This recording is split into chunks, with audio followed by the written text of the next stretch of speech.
اعوذ باللہ من الشیطان الرجیم بسم اللہ الرحمن الرحیم بیوتا فاذکروا آلاء اللہ ولا تعثوا فی الارض مفسدین۔ اور یاد کرو جب اللہ تعالیٰ نے تمہیں عاد کے بعد جانشین بنایا اور تمہیں زمین میں ٹھکانہ دیا، تم اس کے میدانوں میں محلات بناتے ہو اور پہاڑوں کو تراش کر گھر بناتے ہو۔ چنانچہ اللہ تعالیٰ کے احسانات کو یاد کرو اور زمین میں فساد کرتے ہوئے دنگا نہ مچاؤ۔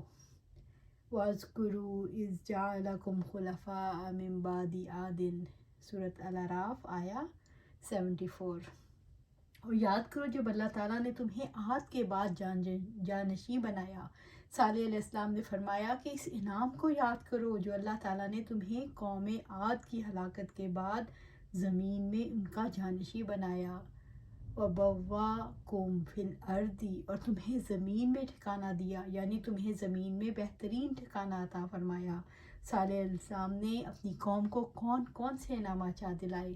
اللہ تعالیٰ نے عاد کے بعد تمہیں جانشین بنایا، اللہ تعالیٰ نے عاد کے بعد تمہیں زمین میں ٹھکانہ دیا، تمہیں زمین کے میدانوں میں محل بنانے کا موقع دیا، تمہیں پہاڑوں کو تراش کر گھر بنانے کا موقع دیا۔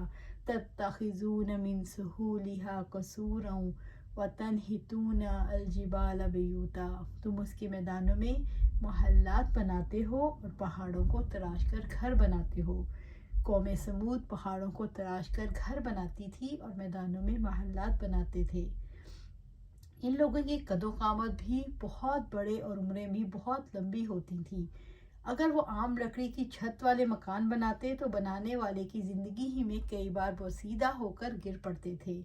عام روایات کے مطابق اس دور میں عمریں 300 سے 600 سال کے درمیان ہوتی اور لکڑی کے مکان زیادہ سے زیادہ 100 سال چلتے، پھر بوسیدہ اور کمزور ہو کر گر پڑتے۔ اس لیے وہ اپنے مکانوں کو پہاڑوں میں بناتے۔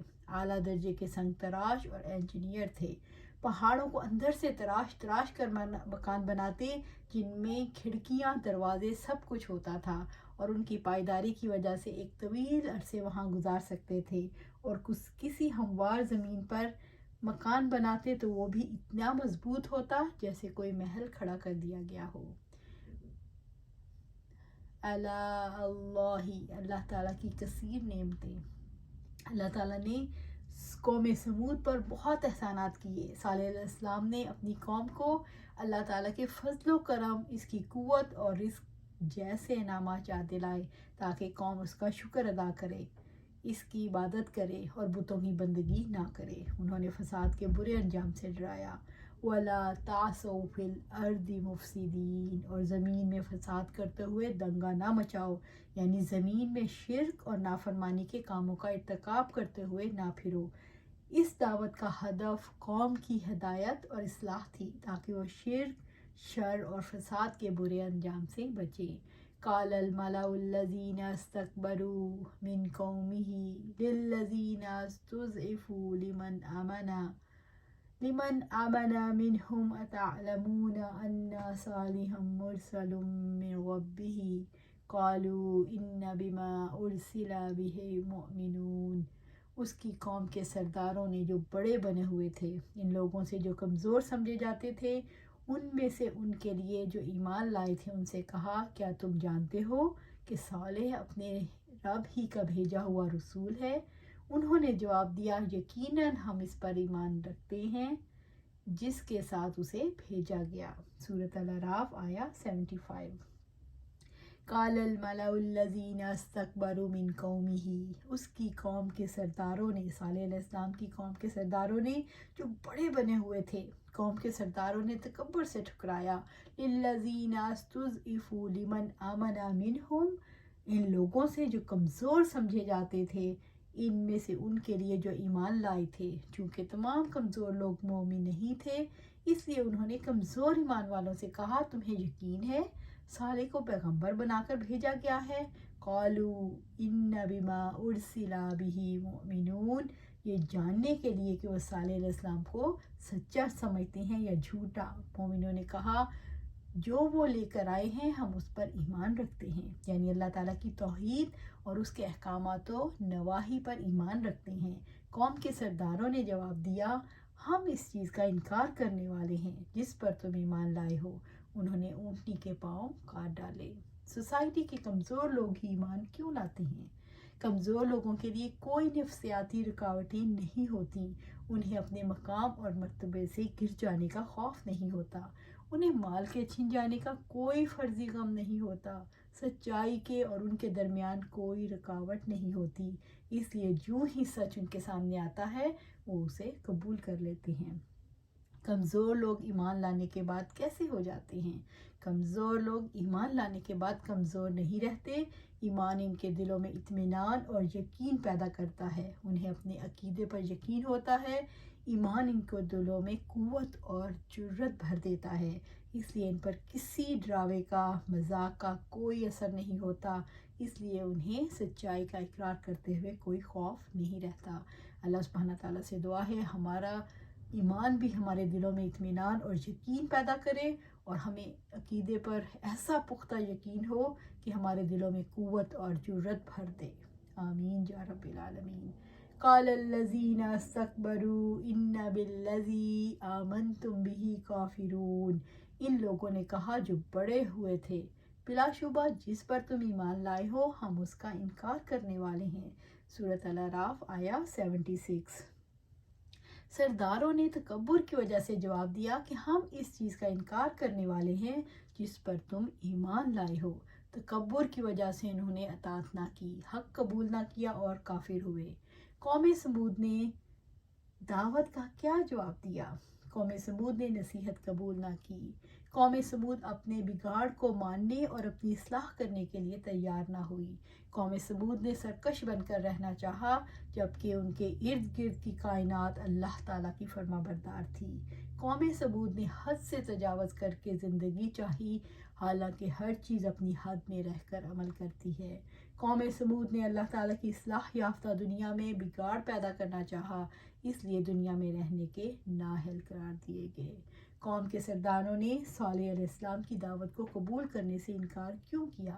صالح علیہ السلام دلائل لے کر آئے تھے، لیکن بات دلائل کی نہ تھی۔ صالح علیہ السلام معجزہ لے کر آئے تھے، بات معجزے کی نہ تھی۔ بات یہ تھی کہ وہ ایک ایسے دن کو قبول نہ کرنا چاہتے تھے جس میں صرف اللہ تعالیٰ کی اطاعت ہو۔ وہ اللہ تعالیٰ کے احکامات کو قبول کرنا نہیں چاہتے تھے، اس لیے انہوں نے انکار کیا۔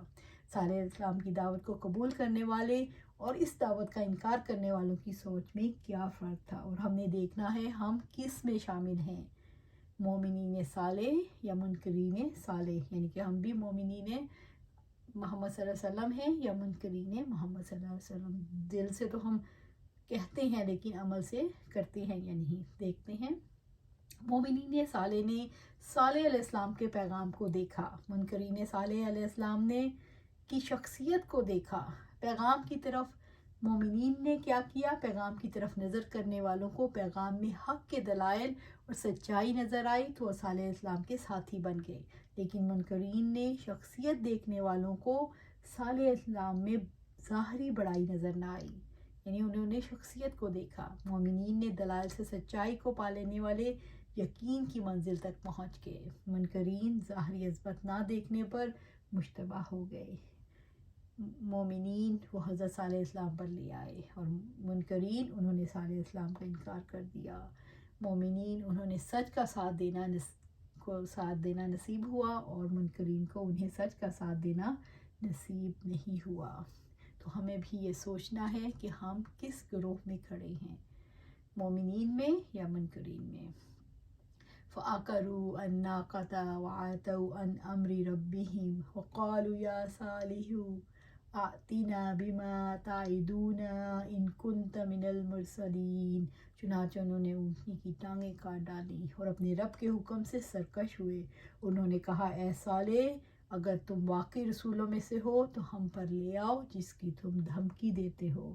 سورۃ الاعراف آیا 77۔ فَعَقَرُوا النَّاقَةَ، قوم سمود نے اس اونٹنی کے پاؤں کاٹ ڈالے تھے جس کے بارے میں صالح علیہ السلام نے دھمکی دی تھی، اگر اسے بری نیت سے ہاتھ لگایا تو دردناک عذاب نازل ہوگا۔ وَعَتَوْا عَنْ أَمْرِ رَبِّهِمْ، اور اپنے رب کے حکم سے سرکش ہوئے۔ عَتَوْا یہ لفظ نافرمانی کے ساتھ ساتھ خود سری اور سرکشی کو بھی ظاہر کر رہا ہے۔ قوم سمود نے سرکشی اور اللہ تعالیٰ کا حکم ٹھکرا دیا، اس کی نافرمانی کی، اطاعت نہ کی۔ وقالوا یا صالح آتنا بما تعدنا ان کنت من المرسلین، انہوں نے اللہ تعالیٰ کو عاجز سمجھتے ہوئے فخر سے کہا، جس عذاب کی تم ہمیں دھمکی دیتے ہو لے آؤ اگر تو واقعی رسول ہے۔ جب کوئی سرکشی کرتا ہے تو اللہ تعالیٰ کے عذاب کا مزہ چکھنا ہوتا ہے، پھر اللہ تعالیٰ نے انہیں ایسے عذاب میں پکڑا کہ اس کی مثال نہیں ملتی۔ یہ اونٹنی جنگلوں میں چلتی پھرتی تھی، ایک بن چھوڑ کر پانی پیتی تھی۔ جب یہ پانی پینے لگتی تھی تو کنویں میں سر لٹکا کر سارا پانی پی جاتی تھی۔ ان لوگوں کو یہ بات کھلی، وہ چونکہ اس اونٹنی کی وجہ سے ان کے مویشی خوف زدہ ہو کر دور دور بھاگ جاتے تھے، اس وجہ سے ان لوگوں کو اونٹنی کا وجود ناگوار ہوا۔ ان میں 2 عورتیں زیادہ مالدار تھیں جن کے بہت سے مویشی تھے۔ انہوں نے قوم میں سے 2 آدمیوں کو اونٹنی کے قتل کرنے پر آمادہ کیا۔ یہ دونوں آدمی، جن میں ایک کا نام مستح اور دوسرے کا نام قدار تھا، چھپ کر بیٹھ گئے۔ جب اونٹنی ادھر سے گزری تو مستح نے اس کی پنڈلی میں تیر مارا، پھر قدار نے اس کو ذبح کر دیا۔ بستی کے لوگ نکلے اور اس کا گوشت تقسیم کر لیا۔ جب وہ ایسی حرکت کرنے کو نکلے تھے تو صالح علیہ السلام نے ان کو متنبہ کر دیا تھا، ایسا نہ کرو۔ سورۃ شمس میں فرمایا، اذ انبعث اشقاها فقال لهم رسول اللہ ناقۃ اللہ وسقیاها، جب اس کا بدبخت ترین آدمی اٹھا تو اللہ کے رسول صالح علیہ السلام نے اس سے کہا، اللہ سبحانہ تعالیٰ کی اونٹنی اور اس کے پینے کی باری کا خیال کرو۔ سورۃ الشمس آیا 12 اور 13۔ ایک دفعہ آپ صلی اللہ علیہ وسلم نے اپنے خطبہ کے دوران فرمایا، یہ شخص اپنی قوم کا ایک زوراور، شریر، مضبوط شخص تھا جو اونٹنی کو زخمی کرنے کی مہم پر کھڑا ہوا۔ اس کا نام قدار تھا، اپنی قوم میں ایسا ہی تھا جیسے تم میں ابو زمع جو سیدنا زبیر بن عوام کے چچا تھے۔ یہ قدار بن صالف سرخ رنگ کا، نیلی آنکھوں والا، بڑی ڈیل ڈال والا اور ولد الزنا تھا، خود بھی بدکار تھا اور شہر کے مشہور و معروف 9 بدماشوں کا سرغنہ تھا۔ اس نے اپنی آشنا عورت کے کہنے پر اونٹنی کو زخمی کرنے کا کارنامہ انجام دیا۔ البتہ اس نے دوسرے کافروں اور ان کی عورتوں سے اس کے متعلق مشورہ ضرور کر لیا تھا، اور یہ سب لوگ اس بات پر خوش تھے کہ اس اونٹنی سے کس طرح ہمیں نجات مل جائے۔ چنانچہ جب اس نے اونٹنی کی کھونچیں کاٹ ڈالیں تو اونٹنی نے ایک ہولناک قسم کی چیخ ماری اور دوڑ کر اسی پہاڑ کی طرف چلی گئی جس سے برآمد ہوئی تھی۔ اس کا بچہ بھی اپنی ماں کے ساتھ چلا گیا اور یہ دونوں معجزانہ طور پر اسی پہاڑ میں غائب ہو گئے جہاں سے وہ نکلے تھے۔ اونٹنی کے پاؤں ایک شخص نے کاٹے، ایک شخص کے عمل کو پورے گروہ کا عمل کیوں قرار دیا گیا؟ کسی گروہ کا ایک فرد جب برا عمل کرتا ہے اور دوسرے لوگ اس کا کام پر راضی رہتے ہیں تو سب اس عمل میں شریک سمجھے جاتے ہیں۔ قوم صالح نے خود سری اور سرکشی کی وجہ سے کیا کام کیا؟ انہوں نے اللہ تعالیٰ کے پیغمبر کو حقیر جانا، انہوں نے اللہ تعالیٰ کی نافرمانیاں کی، انہوں نے عذاب کا مطالبہ کیا۔ اللہ سبحانہ تعالیٰ سے دعا ہے کہ ہمیں اس سے دور رکھے، کبھی بھی کسی بھی حکم میں نہ کریں، اس کی وجہ نہ پوچھیں کہ یہ کیوں ہے، اور ہم اپنے لاجک کو نہ لائیں۔ اپنے لاجک کو جب بھی ہم لائیں گے تو ہم منہ کے بل گریں گے۔ جو اللہ کہتے ہیں اس کو سنیں اور کریں، مانیں، سمینا و اطعنا، سمینا و اطعنا۔ اللہ سبحانہ تعالیٰ ہمیں قرآن و سنت پر عمل کرنے کی توفیق عطا فرمائے اور اس پر استقامت فرمائے، آمین یا رب العالمین۔